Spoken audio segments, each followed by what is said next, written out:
नमस्कार, आप ABP news देखने की शुरुआत कर चुके हैं। मेरा नाम है राजा झा। देखिए, बिहार में बाढ़ से हाहाकार मचा हुआ है, तो इसी बीच केंद्रीय मंत्री लोक जनशक्ति पार्टी रामविलास के प्रमुख चिराग पासवान सीमांचल दौरे पर हैं।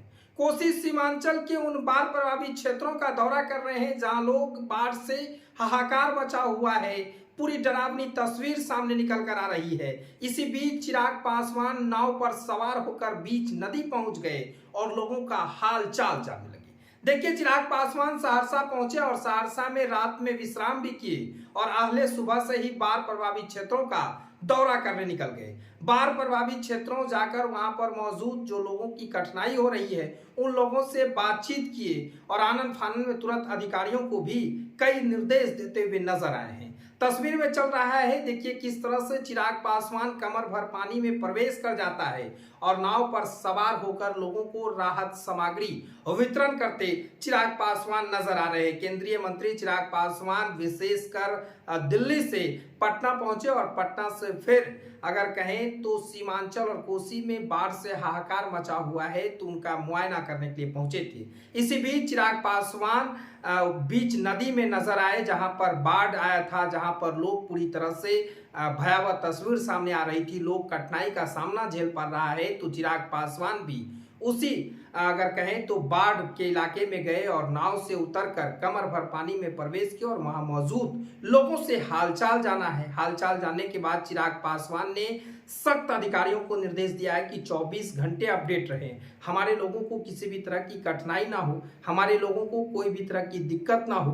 कम्युनिटी किचन से लेकर तमाम सुविधाएं जल्द से जल्द उपलब्ध करवाया जाए। अगर किसी भी तरह की शिकायत आती है तो उन तमाम अधिकारियों पर गाज गिरने वाली है। यानी साफ तौर से कहें तो केंद्रीय मंत्री चिराग पासवान बाढ़ प्रभावित क्षेत्रों का दौरा कर अधिकारियों को भी निर्देश दिए हैं और कई अधिकारियों पर भड़कते हुए भी नजर आए हैं। कमर भर पानी में चिराग पासवान प्रवेश करते हैं और वहां पर मौजूद बाढ़ प्रभावित क्षेत्र के लोगों को राहत सामग्री भी देते हुए नजर आए हैं। आगे चिराग पासवान सहरसा पहुंचकर मीडिया से बातचीत करते हुए क्या कुछ कह रहे हैं वो आप सुनिए। ये हमारे प्रधानमंत्री आदरणीय नरेंद्र मोदी जी और मुख्यमंत्री नीतीश कुमार दोनों सरकारें इस बात को लेकर तत्पर और चिंतित है कि ये जो एक आपदा आई है, जो एक लंबे समय के बाद जिस तरीके से हम लोग के पड़ोसी देश में नेपाल में जिस तरीके से संकट आया और उस संकट का प्रभाव सीधा बिहार में हम लोग को अपने राज्य में देखने को मिला और कई जिलों में इसका असर हम लोग को देखने को मिला। लगभग 12-13 ऐसे जिले हैं कोसी इसके अगल बगल के जो इससे बुरी तरीके से प्रभावित हुए। उम्मीद से कई ज़्यादा मात्रा में इस बार पानी को छोड़ा गया, जिससे जितने निचले इलाके हैं उस पर इसका बहुत ज़्यादा बुरा प्रभाव पड़ा। केंद्र सरकार, राज्य सरकार तत्परता से एनडीआरएफ की टीमें हो, एसडीआरएफ की टीमें हो, इस बात को सुनिश्चित कर रही कि सबसे पहले रेस्क्यू, इवैक्यूएशन हो ताकि उसमें किसी तरीके की कोई दुखद घटना हम लोगों को सुनने को ना मिले। पिछले 2 दिन में केंद्रीय गृह राज्य मंत्री आदरणीय नित्यानंद राय जी ने भी एनडीआरएफ के साथ बैठक कर इस बात को सुनिश्चित किया कि रेस्क्यू इवैक्यूएशन में हम लोग किसी तरीके की कोई लापरवाही ना बरतें।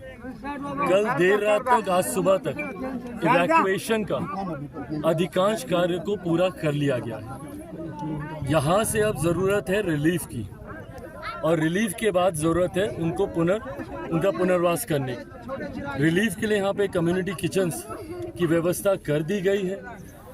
उसको लगभग दुगना, ज़रूरत पड़ने पे उससे ज़्यादा संख्या में आज के ही तत्काल प्रभाव से उसको बढ़ाया भी जा रहा है।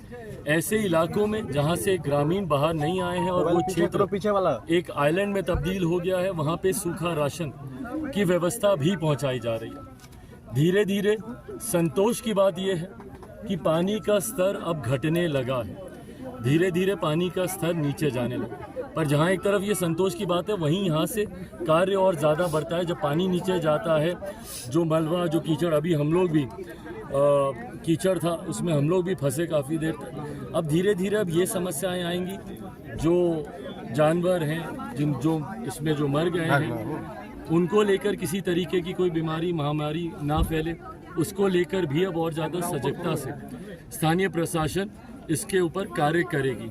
इन तमाम चीज़ों को लेकर आज सुबह भी डीएम एसपी सबसे हमारी बातचीत हुई कार्यों को लेकर। ये विश्वास हम लोग दिलाना चाहते हैं कि केंद्र सरकार, राज्य सरकार अपनी तरफ से हर संभव प्रयास करे। ये मानना होगा और ये दोषारोपण का समय नहीं है कि किस सरकार में क्या काम हुआ, किस सरकार में क्या काम नहीं हुआ, पर आज से हम लोगों को ये सीख लेने की ज़रूरत ज़रूर है कि भविष्य में ऐसी घटनाओं पे कैसे हम लोग रोक लगा सकें। बिहार में बाढ़, मैंने हमेशा बिहारी फर्स्ट के माध्यम से इस बात को कहा भी है, बाढ़ कोई अनजानी घटना नहीं, ये हर साल आती है। ज़रूरत है हम लोग को इसके परमानेंट सॉल्यूशंस पे काम करने की। नदियों को जोड़ने की योजना हो, हाई डैम्स के निर्माण के कार्य, इन तमाम चीज़ों को आने वाले दिनों में मैं खुद वापस जाने के बाद